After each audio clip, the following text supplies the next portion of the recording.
I would like to extend my sincere gratitude and appreciation to Dr. Greg Mills and the Bernhurst Foundation for organizing this important African Security Dialogue Conference in our country and in our capital, Hargeisa.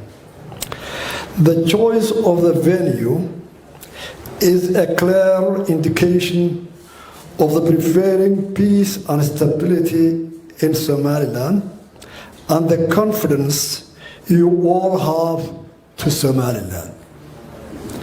Thank you all, and I am looking forward to a very productive and valuable outcome from the workshop. Our journey to statehood. Somaliland's journey to statehood was an arduous process.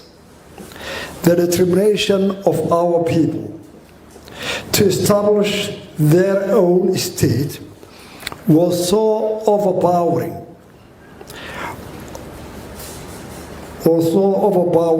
and transcended all obstacles upon the liberation of our ravaged country from the tyranny of Siad Barre. We inherited a war-ravaged country in which tens of thousands of our people had been killed, many thousands injured, and the main cities of our country, like Hargeisa, Burgo, Gabile, almost entirely has been destroyed. To fully grasp the terrors and the horrors visited about our cities, just imagine and fully look today at what's happening on Mariupol and other cities in Ukraine. Despite the infrastructure has been destroyed and Somaliland's territory extensively have been mined, millions of internally and externally displaced people were starting to return home, and they needed the rift among the Somaliland communities, who was on the opposite side of the struggle against that regime. This strategy was pursued with vigor and established the foundation upon which the peace and stability of Somaliland stands up to today. In the early days, the SNM held a series of localized peace conferences that paved the way for national meetings in Berbera in February 1991. That conference turned to set the scene for a larger national conference to be held in Bordeaux in April and May 1991.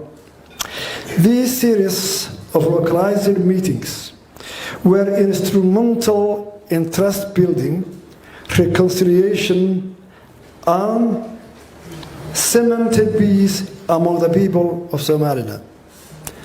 It is often accepted that Somaliland has succeeded in terms of reconciliation and state building largely due to the sustained focus on resolving issues of community level before attempting to tackle issues at a national level. Communities were allowed to resolve immediate disputes and agree terms of the future discussions before moving to tackle issues on regional and then to national levels. Somaliland's reconciliation peace building process was largely homegrown locally financed and organized as a result of initiatives taken by a diverse range of actors with broad support from the grassroots. At the Burma Grand Conference, all Somaliland clans, their traditional leaders, politicians, intellectuals, and businessmen participated on a voluntary basis. The funding came primarily from the Somaliland communities and diaspora, with women playing a fundamental role in fundraising. The most consequential decision reached by the Burma Conference was the restoration of Somaliland independence. The other important resolutions made by the conference included mandating given to SNM to form a government to run the country for 2 years, with its chairman, Abdurrahman Ahmed Ali, as the president, and vice chairman, Hassan Isa Jama, as vice president. The Central Committee of the SNM became the national parliament, with 30 reserved seats allocated to the Awdal and Seoul region. The democratic culture of SNM, even before the liberation of the country, played an important role in its acceptance to run the country only for 2 years. During the time of Liberation Front, SNM had elected 5 chairmen, with each one succeeding his predecessor in a peaceful transfer of power. It had its executive committee, which acted as a government, and a central committee acting as a parliament. It had a singular chain of command, even though its arms were located in various parts of the country and were supported logistically and financially by different communities. Immediately upon becoming the government, the SNM government found itself in a dire financial situation. The communities that provided support to the Liberation Front during the struggle now needed support from the government. There was a constant tension as the government was unable to provide the basic services such as the salary of the troops.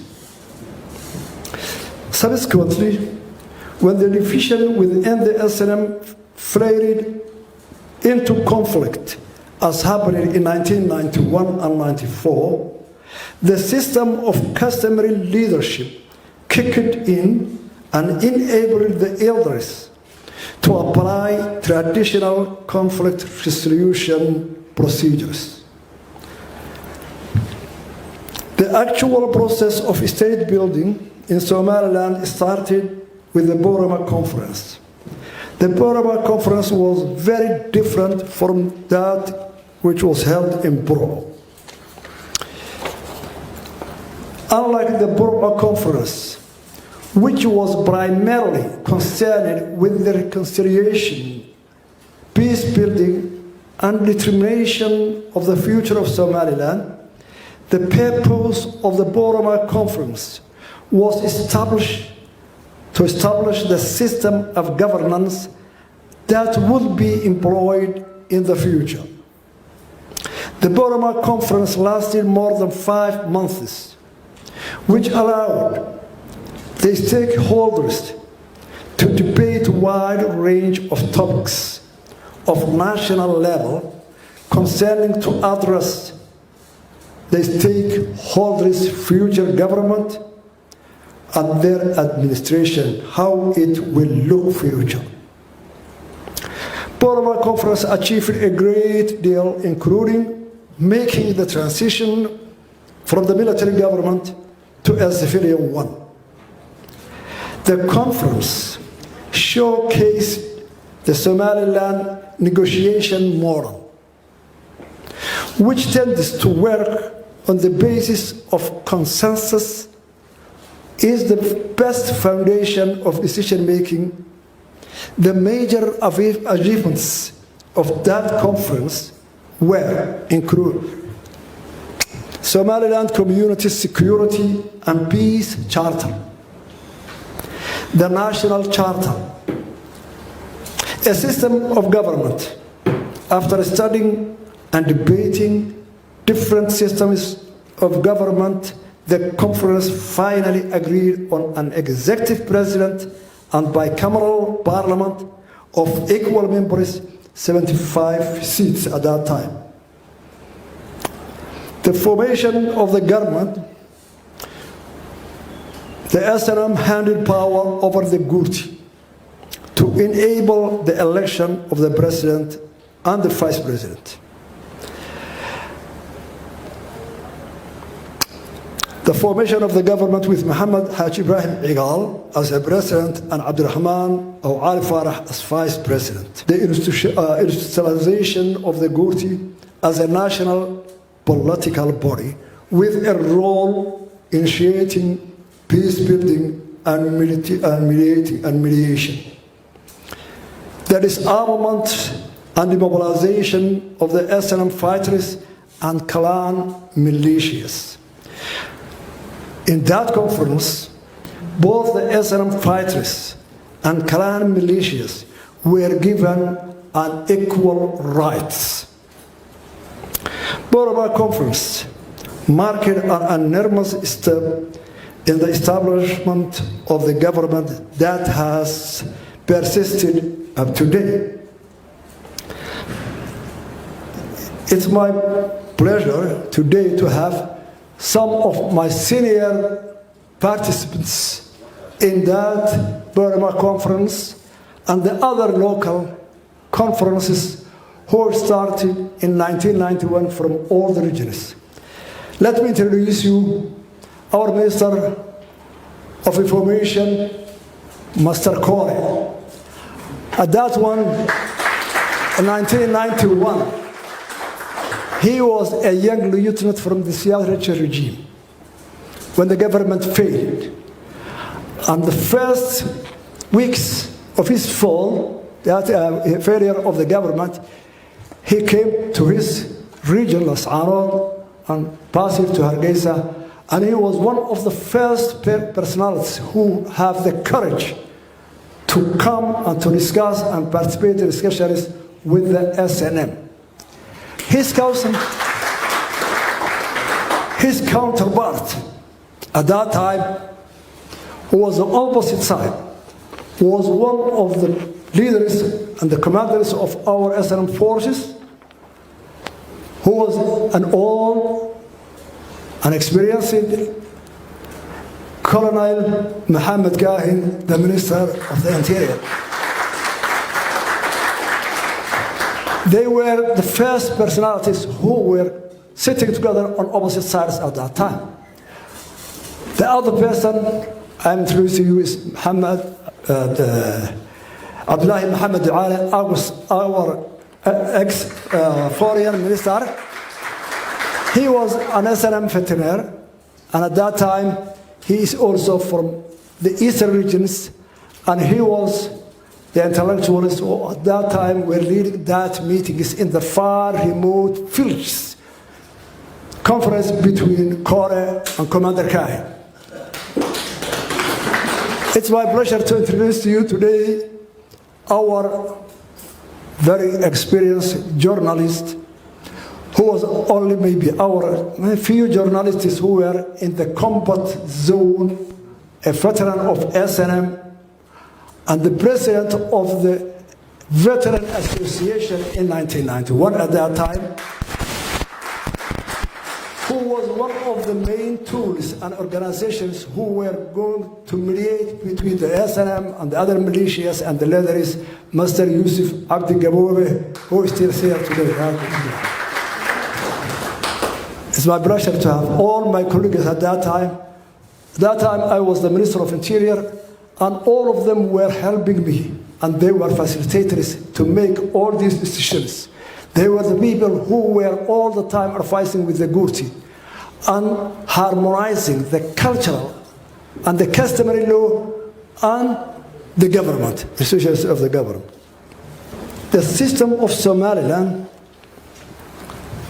government has since evolved from clans-based system to one of the multi-party democracy in a new constitution which was approved by referendum on May 31, 2001 by 97.1% of our population.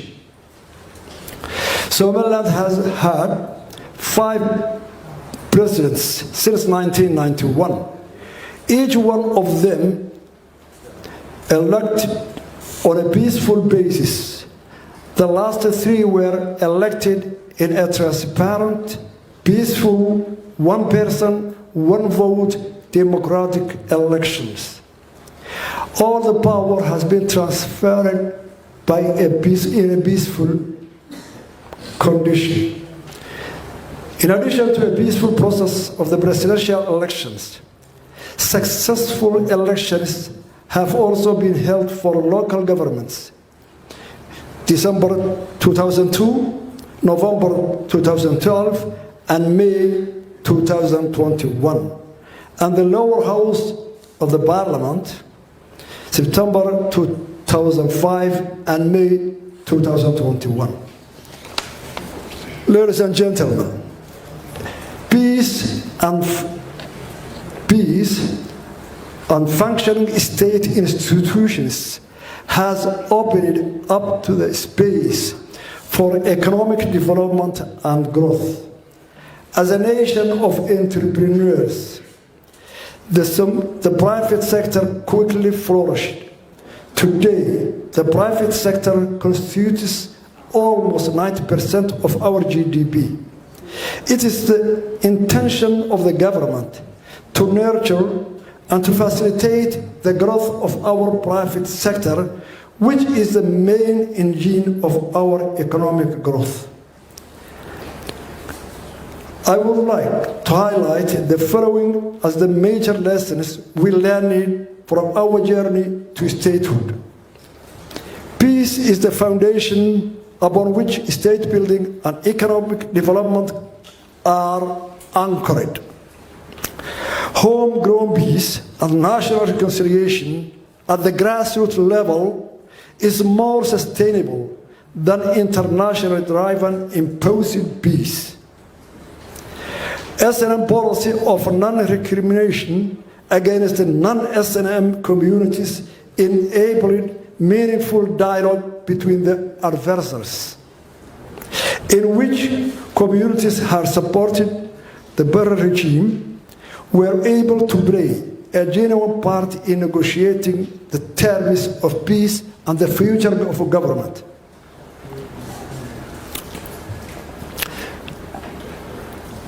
That an act of kindness, even to your enemies, is better than revenge. In a gesture of that goodwill and human decency, SNM not only allowed thousands of refugees and the regime's military forces to leave their country peacefully, but provided with provisions.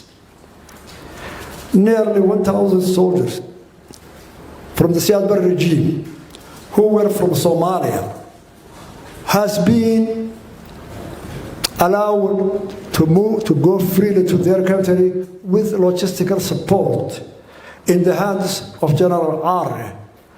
And that was negotiated by the SNM elders and leaders in Burro. that the nation is bigger than the individual or group of power to an elected civilian government.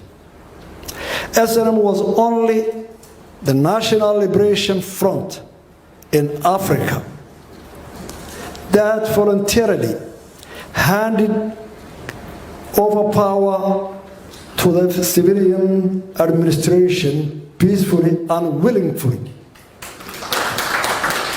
Thus, gaining the confidence of those that did not support it during the liberation of the struggle have also supported them for building the government institutions in Somaliland. A resilient and determined people can overcome an enormous challenge. After 31 years of independence, Somaliland, with limited international support and enormous needs and challenges,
I would like to extend my sincere gratitude and appreciation to Dr. Greg Mills and the Bernhurst Foundation for organizing this important African Security Dialogue Conference in our country and in our capital, Hargeisa.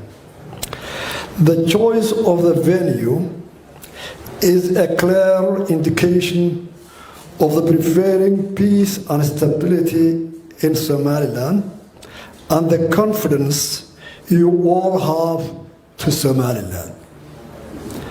Thank you all, and I am looking forward to a very productive and valuable outcome from the workshop.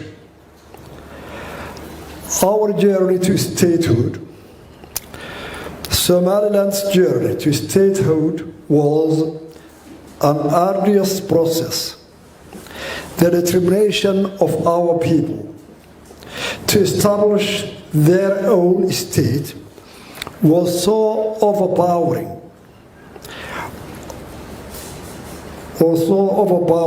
and transcended all obstacles. Upon the liberation of our ravaged country from the tyranny of Siad Barre, we inherited